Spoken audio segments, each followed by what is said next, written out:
They have lost 50% in the last 6 months.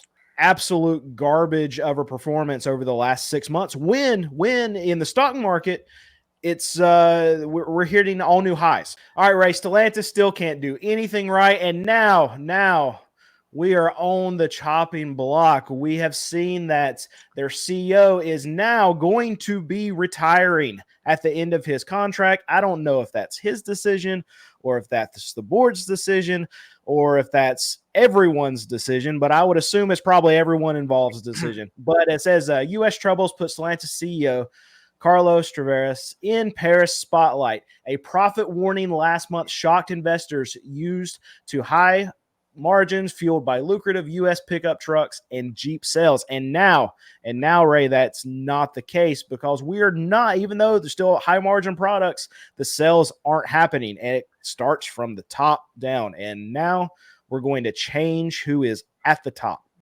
Well, my personal opinion is that the headline that he is going to retire at the end of his contract in 2026 is something to placate the markets for the time being. And what I mean by that is the company whose name I will not say because I don't ever want to talk about them ever again. But I'm forced to almost on a daily basis. That company, I think, wants to project a certain amount of stability. And I think the way they do that is they say, gee, the head of our company will be retiring at the end of his contract in 2026. So that should help calm stock markets in the United States and elsewhere, that there's a certain amount of stability still associated with the brands and the major manufacturer whose name I won't mention. I think in reality, when it becomes more acceptable for him to step down sooner rather than later, that is what we will see happen. But I think right now it's just a smokescreen to create a stability to help calm the markets out there. What is your take? Well, here's the thing. It might be a little too late. Yeah, because it's not. I mean, you see their stock prices right at $13, but they have lost 50% in the last 6 months as far as their market cap. Absolute garbage of a performance over the last 6 months. When in the stock market, it's we're hitting all new highs. So this is an example of a company that's doing the wrong thing. Shareholders are finding other places to put their money, and they're selling out of the stock because they don't think this is a place to be for the future. And I agree with them. I think what's probably going to happen is that, okay, we have two options. We're either going bankrupt, and then maybe me and Ray are going to end up bailing out the company with our tax dollars. Because I don't think that they'll let it fail. I don't think so. I wish I was wrong, but that's my opinion on it. Or you're going to have somebody come in and buy the parts. And I hope I don't care about the other ones, but I hope Jeep survives, and I want Jeep to be bought by somebody who's going to do the right thing with the name. But I don't have much faith in that either. Well, when you look at their North American brands, okay, and those brands at the moment are Chrysler, Dodge, Jeep, Ram, Maserati, Alfa Romeo, I believe, and Fiat. I believe those are the 7 brands within the confines of that manufacturer whose name I won't state, that are still being sold in this country, that fall under its umbrella.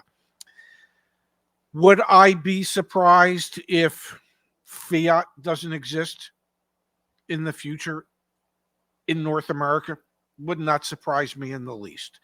They sold 438 500Es in the United States in the first 9 months of the year. Now, I understand it wasn't available for the entire 9 months, but still 438 is, I think we can all agree, in a country of 330 million people, of which, I don't know, 170 million or so might actually be licensed drivers.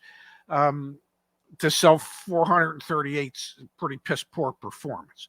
And I have to say, my small used car dealership sold more cars than Fiat did in the U.S. over that same period of time. Okay. Is Chrysler going to survive? Wouldn't be surprised if it doesn't. Will Dodge survive? Wouldn't be surprised if it doesn't. So out of the 7 brands under that umbrella, there's 2 that I think other automobile manufacturers would have real interest in for North America, and that would be Jeep and Ram. And will some other manufacturer buy them, realizing that in order to make them sustainable, they're going to have to produce less expensive vehicles moving forward? I would not be surprised if we were to see that happen. But I think there'll be 2 brands out of that 7-brand umbrella that's in the United States or North America at the present time that 2 years from now could still be in North America moving forward. That's just me.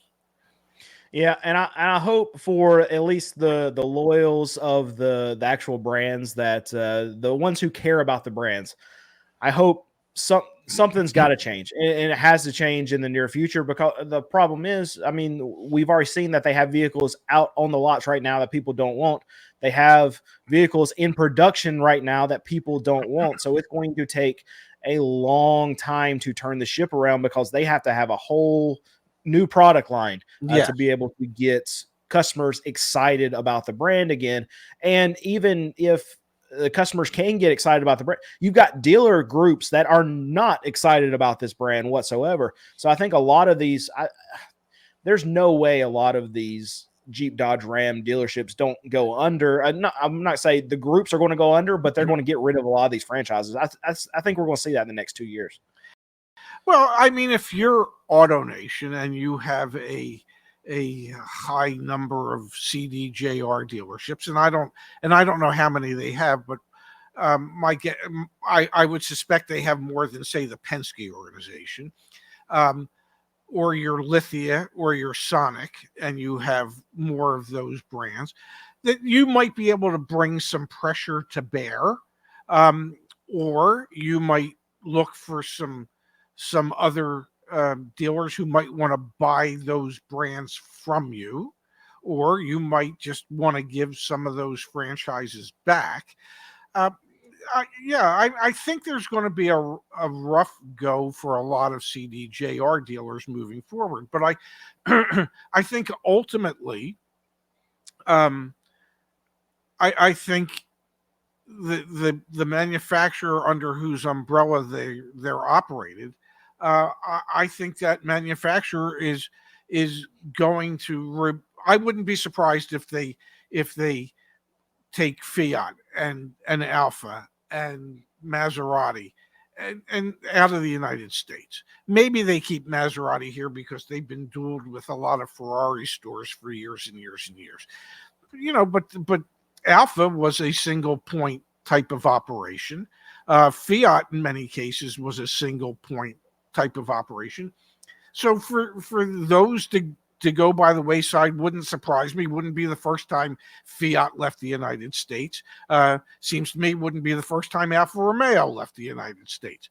And I wouldn't be surprised if a couple of American brands that had been around for a long time, Chrysler and Dodge, just don't exist anymore. I mean, Pontiac doesn't exist anymore. Oldsmobile doesn't exist anymore. Saturn doesn't exist anymore. Brands go away. But I do believe that the manufacturer whose umbrella Chrysler or Jeep and Ram fall under, I wouldn't be surprised if they could find buyers for those two brands. There's no reason that that company has to be in the United States. They were a European group to begin with when they bought these brands from, I guess it was Fiat at the time. Marchione had so I think you'll still have Jeep. I think you'll still have Ram. I think you'll just have a different corporate owner for them. And I think we'll see them at cheaper price points again. So I read an article. I can't remember. I think it was a car dealership guy that wrote it. He talked about like the barrier to entry to own a franchise dealership, because you can't just, even if you got all the money in the world, you can't just walk in and own a Toyota dealership.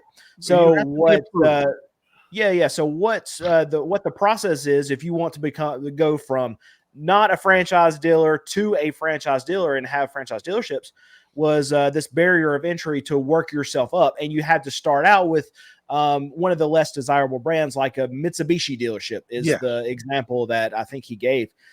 Do you see that in the future? Maybe it's that CDJR is lumped into one of those brands like a Mitsubishi. So if someone wanted to get into the franchise model, maybe they'll have to start with one of the Jeep, Dodge, Ram brands just because they're so undesirable at this time. And there's probably going to be a lot for sale coming up.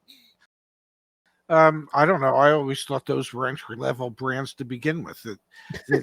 No, I mean, seriously, if you wanted a GMC dealership, or you wanted a Honda dealership or a Toyota dealership, and you had no real automotive background for a factory to say to you, yeah, we'll approve you as an owner, there was a much stronger likelihood that you could be approved as an owner of that franchise if it was a CDJR dealership that you were looking to buy, as opposed to a Toyota franchise.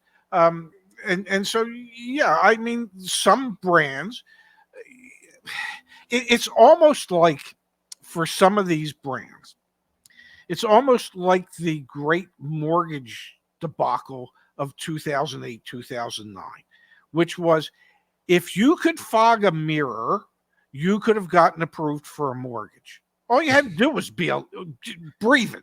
If you could breathe and fog a mirror, they would have given you a mortgage. Well, for a Mitsubishi dealership, if you could have fogged the mirror, they would pretty much, yeah, sure, we want you to have one. And are there other brands similar to that operate the same way? Yes, there are. And in many cases, a lot of them were CDJR dealerships. And before that, a lot of them were Hyundai dealerships or Kia dealerships. So you have to look at some of the brands that are on the fringe and think, okay, I could probably get one of those because, well, I can fog a mirror and I have some money. So that's our next business venture, the CarSense CDJR franchise model. Yeah. I just, I think my wife would bury me in the backyard if I did this. Oh yeah. All I can tell you is Zach has gotten texts from some of the people that he knows who have said to him, even if somebody offered me their CDJR facility for free, I wouldn't take it. Okay, that when people who are in the business look at it and see zero value there, that's got to be a little scary. That gives you an indication that somewhere along the lines it is not being run properly, so that people in the business look at it and go, I ain't touching it. I wouldn't touch it with your hands. That's how bad it's got to be. So I don't want to be involved. You can handle that all on your own. I'm gonna have my wife run it. Oh, we're gonna talk about it later. She said we're gonna talk about it after the show. Yeah. Okay. I know what that means. Yeah, you're not getting it.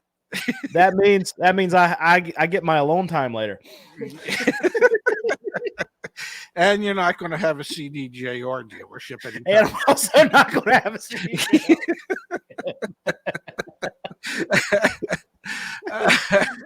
Oh, that's funny.